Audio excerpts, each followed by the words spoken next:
So in my last video I went over my mower bagger setup I have for this John Deere 2032R, and we were cleaning up the yard. I worked on a little bit of grade work for some an extra power and Ethernet line I ran out to my shop. Now we're at the point where we're getting ready to overseed the yard, so I've pulled out my Frontier overseeder. Some people, I think they now refer to it as a turf renovator. This is it's marked as an OS 1058. I think there's a new number for that. I actually bought this used a couple years ago when I bought the tractor, and it's a pretty neat instrument. It is kind of expensive. If I hadn't found one used, I probably wouldn't have bought this. I had to go pretty far out of the state to get this, but it has a lot of options on it as far as upgrades for what if you just buy one of these. It's real basic. What it is, it's sort of a combination of a tiller and a seeder, and then I can kind of use it as a roller too. And obviously it's got a harrow and kind of this other roller in the back. So just the basics. Put your seed in here, and it's metered out through each of these, which are individually adjustable. And there's a whole booklet on how to set this up. They've got some general tables inside here, but essentially you got to do a measured distance, and you put cups. You take like a solo cup and put it underneath, take these tubes off, separate them, and then fill that, and then run a set distance and measure how much seed comes out. You weigh each one of them and measure how much seed you're putting down from there, and then you extrapolate from that point to get to how much seed you're putting down per acre. Then you look at the seed, and what I think this table actually, let's see. Yeah, so this table has some general, like for different types of grass. Basically, it depends on the size of the seed as to how much it's going to put out. This isn't a precise measurement, so basically just however much feeds through it, as there's a little wheel in here that turns, and it just pushes out a little bit of seed as it goes. So it's all based on the travel of the machine. So the smaller the seed, or the more dense the seed is, obviously the more pounds per acre you're going to put out at that setting. So for each different type of seed, you need to go through and reset it. I already have this machine set up for Fescue. That's what I pretty much only use it for. So it's already set to Fescue, and let's go over. I'll grab the camera here and we'll go over a few more little details, and I'll show you a couple things on the underside of this machine. So as I was saying before, here's the seed hopper where it goes in. There's kind of our little tables there. But so it feeds in the seed hopper, and then this is your general adjustment lever. This changes how they all feed, how what comes out of the bottom of the, I've got it locked down at this point, but if I remember correctly, that closes off those openings a little bit, so that's your main meter for your flow rate. I've got it completely open at this point. And then each one of these little seed cups, you can't, when you have seed in there, you can kind of see it. So the more you move it back, and it's got a couple little detents, it changes how much seed it allows to fall through. So then the seed falls down through this pipe, and then it'll bounce off of here, and then it just kind of spreads out. Then there's kind of a harrow to distribute it, and then this has a roller on the back. This, I believe, is an upgrade for this machine. It's got the roller on the back of it, but it also has, so on the front, I think the basic one comes with rubber tires on the front. This has a steel roller that runs all the way across the front. This doesn't really serve much of a purpose other than it sets the, well, I guess it does. It sets the depth of the blade. So this basically, you run this in float on the tractor. So it has these like little jack adjustments here, and that changes the depth of the blade that you can see into there. I was going to raise this up, but so basically this is a tiller,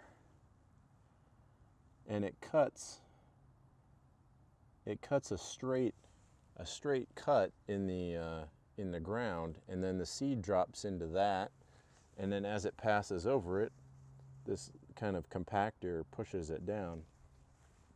Well, the next level after you get done with all that would be to come back with a lawn roller or something like that. But what I actually do, because I have this roller on the front, I'll crank the roller all the way down, and then so that the blade and none of the rest, and I'll adjust my 3-point so that the back of the machine is raised up, and then so I've got all my pressure on this roller, and then I use this roller as my lawn roller. It'd be nice if it was a little bit bigger diameter. It does have these little studs on it, so it does drive kind of across instead of sliding. But this machine, I think without grass seed, this thing weighs about 1,300 pounds. And that might be the spec without this roller in the front and this roller in the back. Because I know I've had where I put, this will take about 100 pounds, I think, of fescue in it. And then I threw a couple bags on the back of it one time. And this is pretty far back from the tractor, so you got pretty big leverage. You can see where this is a used machine that somebody's painted the wrong color. And it couldn't pick it up off the ground. So this is at the weight limit of, well, it can be if you overload the seed bin. It's at the limit of what this tractor can pick up, but it runs it fine. You want to make sure you've either got, I put the loader back on, but you could run the front weights, but this is mainly because of its length is why it really takes all the force that the tractor can put out. But it works well as a roller too. So you see there. And I do have another blade. It came with 2 different blades. So we've got the straight blade, and then I'll run over to the shed and show you the other blade I've got for it. So we're back here in my storage area, and you can just barely see. So this is the other blade that goes in there. It essentially is a tiller blade, and it will completely destroy anything that comes in there. Mainly it's used if you want to just obliterate what's there. I wouldn't run it real deep, but you can just tear up. I've used it in a situation. I did run a job once where we ran the mid-mount mower at the same time. So I was driving both PTOs, the mid and the rear, and had this running, and so I would cut the grass off to a low height at the same time, passed over it with this, and just destroyed what was there and planted grass seed all in one pass, which worked pretty slick. Show a little bit of, anybody have any idea what that thing is? I'll put that in another video.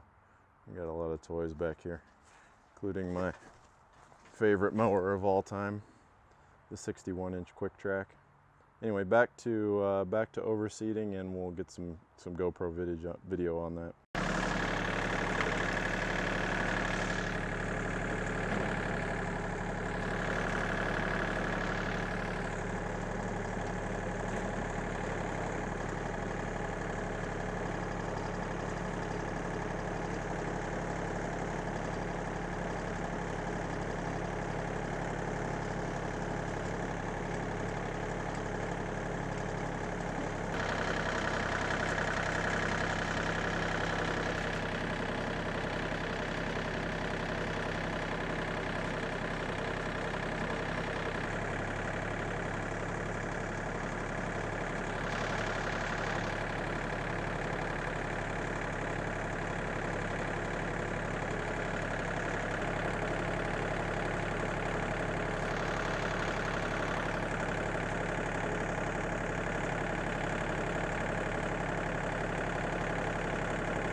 So I did a few runs there just to get my depth set, I have it written down somewhere what depth I like to run this thing at, but because I had it cranked up, because the last time I would have used it would have been using the roller all the way down. I need to get it cranked back down to the right depth for the tiller head.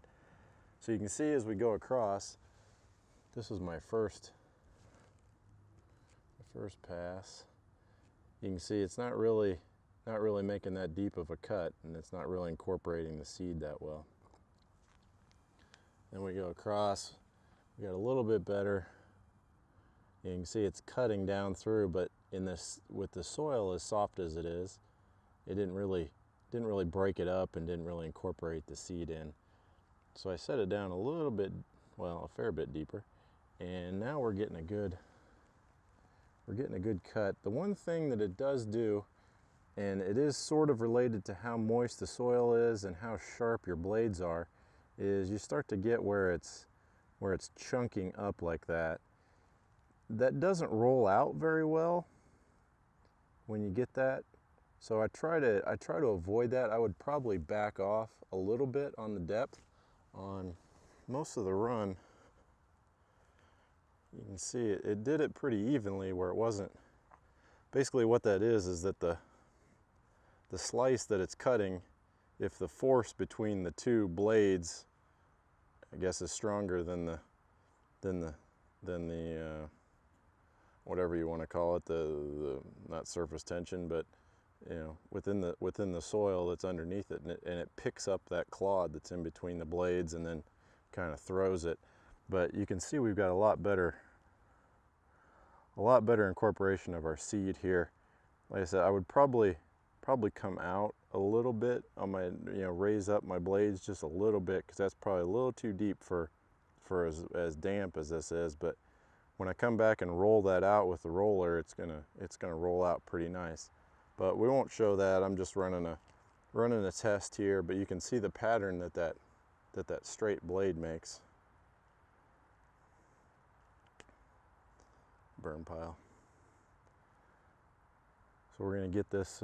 We'll get this all done, and I'll make a video in a couple weeks just showing the germination rate on this. Hopefully the rain continues, and it doesn't necessarily matter that we don't have any if the weather cools off, but it would be nice if it stayed reasonably warm and rainy, because you're supposed to do this. Should be done in September or October in our part of the country. So we didn't have any water. We had a 3 or 4 month drought, and so it wasn't the best time to do this. So we're just getting to it now in January while we've got some warm weather. That'll do it for today.